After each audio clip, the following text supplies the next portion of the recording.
بسم اللہ الرحمن الرحیم۔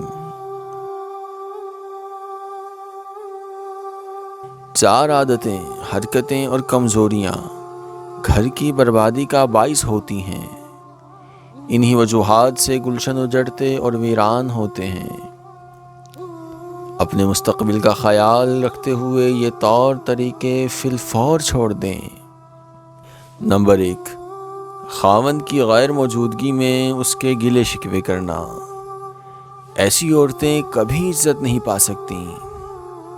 نمبر 2، خاوند کے راز کو فاش کرنا یا کمی کوتاہی کی تشہیر کرنا۔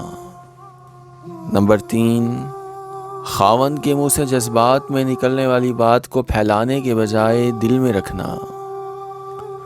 نمبر 4، مائکے جا کر اپنے والدین یا بہن بھائی کو گھریلو حالات کے متعلق 1 کی 2 اور 2 کی 4 سنانا، بھڑکانا اور اشاروں پر چلانا۔ نیک سیرت بیوی اپنے شوہر کو دنیا کا سب سے اچھا اور خوبصورت مرد مانتی ہے۔ ایک لڑکے نے 10 لڑکیوں کی تصویریں اپنی ماں کو دیں اور کہا، ان میں سے ایک لڑکی مجھے بہت پسند ہے، وہی آپ کی بہو بنے گی۔ پوچھیں تو کون سی وہ لڑکی ہے ان 10 لڑکیوں میں سے؟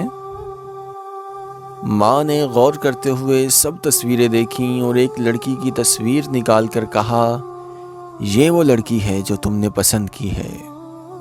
لڑکا انتہائی حیرت سے بولا، جی بالکل ٹھیک، یہی وہ لڑکی ہے، مگر آپ نے کیسے پہچانا؟ ماں نے جواب دیا، میں تمہاری ماں ہوں، تمہاری پسند میں نہیں پہچانوں گی تو کون پہچانے گا؟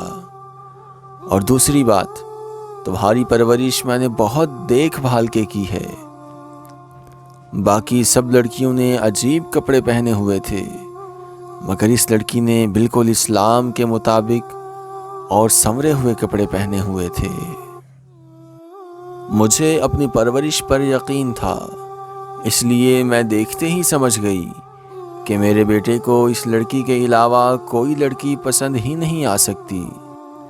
ایک اچھی تربیت کرنے والی ماں ہو تو وہ صرف ایک اچھی اولاد نہیں بلکہ ایک اچھا معاشرہ بنا دیتی ہے، کیونکہ آپ کے بچے آپ کی تربیت، خاندان اور مزاج کا پتہ دیتے ہیں۔